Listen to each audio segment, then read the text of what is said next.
Hello, it's Monday, October 21st, and that means two things. Keep your eye on the ball and keep your stick on the ice, and some third sports metaphor, because it's time for the lighting industry news brief brought to you by Keystone Tech and the Optic Swap High Bay. Two flavors here, the linear and the round, but they offer you tremendous opportunities for customization. The linear has both a standard 90-degree and 45 by 110-degree IL lenses. The round ones lenses, all of them in the box, let you go across multiple projects, multiple possibilities in one project. They also come with sensor and emergency options, as well as power output selection, color selection, and construction that just makes sense for, modern environments. You can order these at KeystoneTech.com. The link is in the description. The U.S. DOE Prize is moving to the next phase. Anyone in the competition still has got to make it and install it. LEED has proposed new changes to their lighting rules. Under V5 of the building standard, commercial interior lighting might get tighter. Might. The International Energy Agency has reported on health and SSL. This is a big honkin' meta-study covering glare, flicker, circadian disruption, long-term issues, acute effects, all related to LED. I do suggest you read it.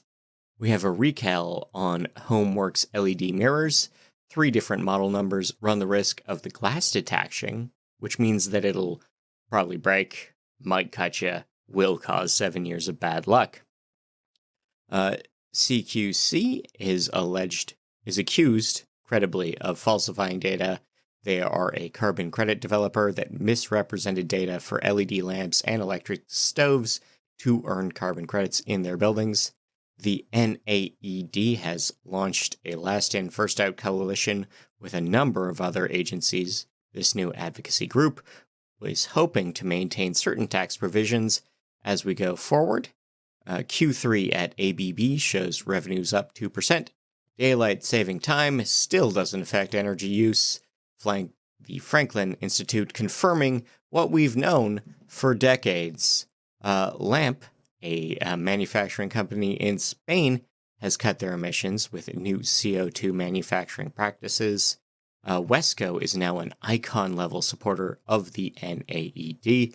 This is a new tier of support. Corey Schneider was on Get a Grip on Lighting to talk about the blame game. NRF has issued a statement on skylight shades. Their statement recognizes the benefits of having window coverings for your fancy roof windows. The IES has dropped LP30. This document will help you work with TM30 color rendering.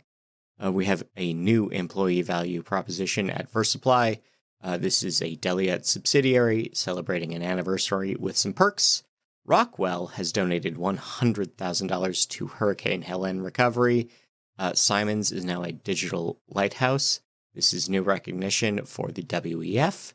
Samsung's LED division, this is the research and development division for lighting, will not be working in lighting in the next couple of years, but they will be working in displays.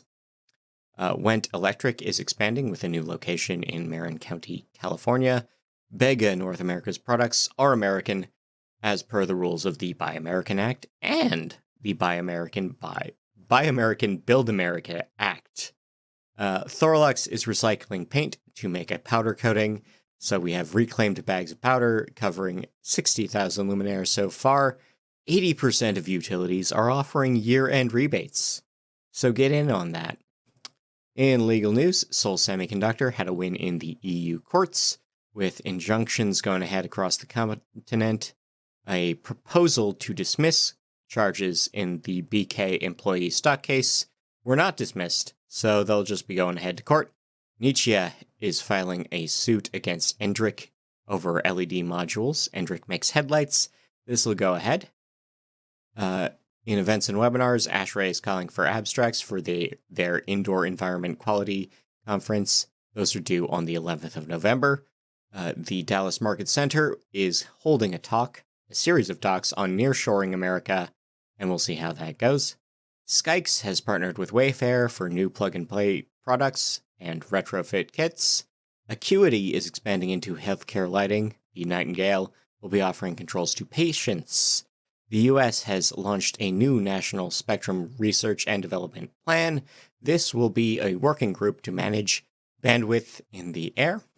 Philips is expanding functions on Hue with 3 new effects and presets in the new firmware, and Samsung has partnered with Korean Transit and the Republic of Korea Navy to create a fully connected port.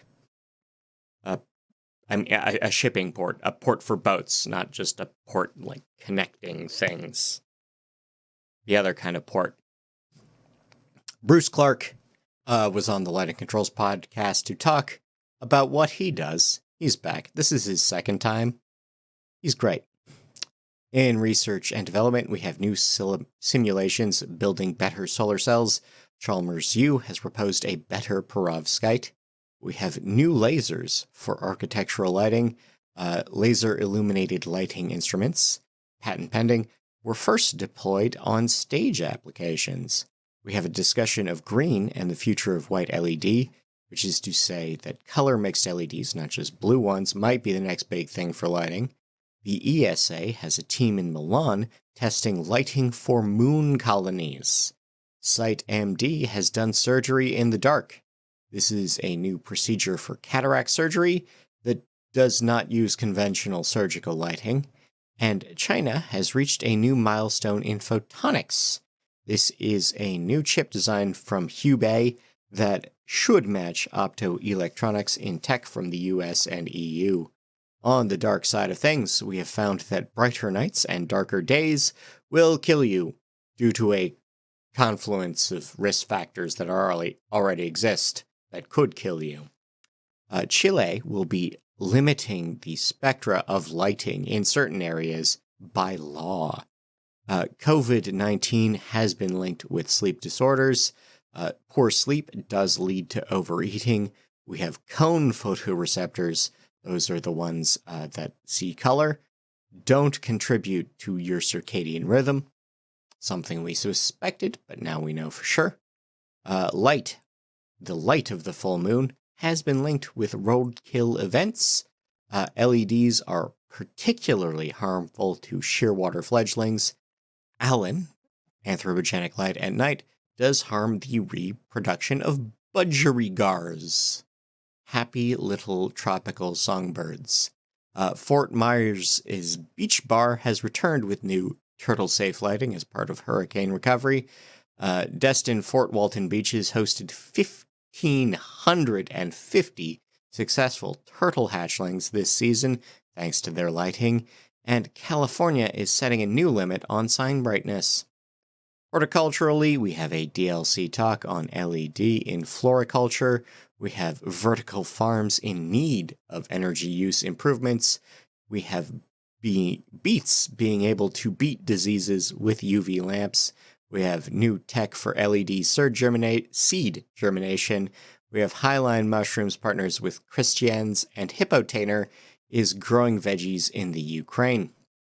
In recommended reading, all these on nail.org, we have a preparation for possible tariffs. We have what's actually going on. What are we doing with smart human-centric lighting?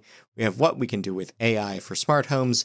We have what went down at the AILD's tequila party. And after that, Light Justices talk at the same event. We have what we can learn from glowing petunias. We have inside a 222 nanometer sterilizer that was endorsed by tech influencer Naomi Wu. We have an analysis and a possible fix for purple street lighting. And we have the DLC on light pollution. And there was a comet last week, a very important one, and you should fight light pollution over that. In case studies, we have upgrades at the Kepner Beacon Middle School and what the Philadelphia Eagles have done at Lincoln Financial Field. In local news, Colorado has some new rebates. New Orleans has $5 million in grants for businesses. We have the 100-year-old streetlights of Brighton, New York, switching over to LEDs. San Marcos, California, will be going LED inside and out in their schools. St. John's, Michigan has finalized their street plans. Tift County in Georgia has begun 2 lighting renovation projects. The city of Alpena, Michigan is working on burnt-out LEDs on streets.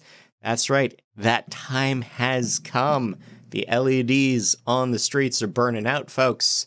Hopewell, Indiana has picked glowing art for a park project.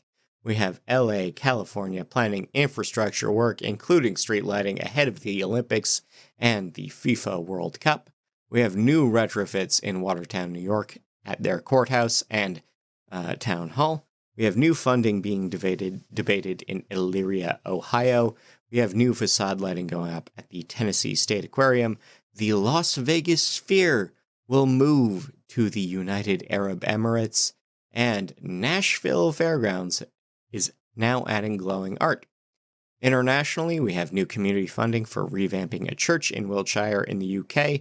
We have new pedestrian lighting going ahead in Birkenhead, Australia. And Cape Town is going LED in the Kayalistisha neighborhood. In People News, Elo Ockers is now a CEO at Brunzeel. Richard Holst has been picked as the CDO of Lamps Plus. Marshall Miles will be retiring from his position as CEO at Inventronics. Sophia Eckenstein will direct brands at Elos. Visa Lighting has added 2 to their staff. Cantex has hired Ron Aboud as their regional sales manager. Hydrofarm has announced a new succession plan. It's not a suggestion, it's a succession plan for their leadership. And in things that are weird that I think you should know about, Mariah Carey does not want a lot for Christmas, just the end of overhead lighting. I'm not going to sing this week. I'm not going to do it. I can't hit those notes. We have a discussion of whatever happened to those LED bike tires that were on Shark Tank that one time.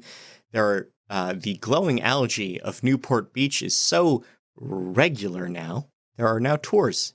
You can now take kayak tours of Newport Beach, California, to look at their glowing algae and what it's like to make some cool LED magnet tiles. Last week in esoteric lighting history, October 17th, 1940, Nazis claim they have special spotlights that attract and aid in the destruction of enemy aircraft. This was a lie, because fascists have to project strengths at all time, and that strength must be absurd. Anyway, I've been Scott Wachter. I want to thank you for your time. Thank you for your attention. I want to thank our sponsors at Revco and Espen and ETI, Light Efficient Design and Ledvance and Keystone, and you. As you should, you're really why we do this, why I do this. Do all the podcast things. Unless you're getting this on YouTube, then do the YouTube things. And if you're catching this live on LinkedIn, do something there. Leave a comment. Anyway, enjoy your week. Enjoy the music. See ya.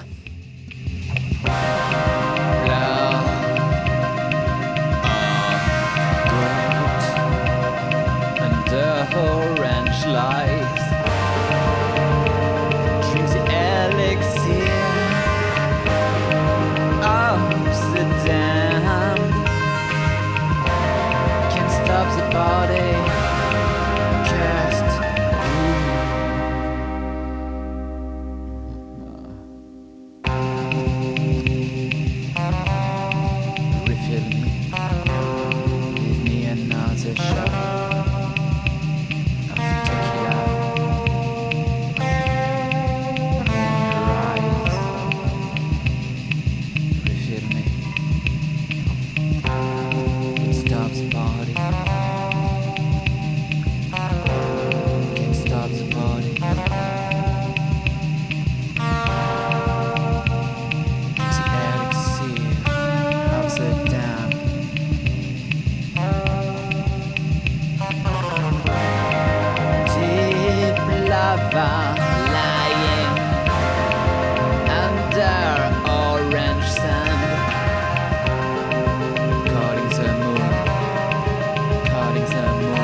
shot of tequila moonrise.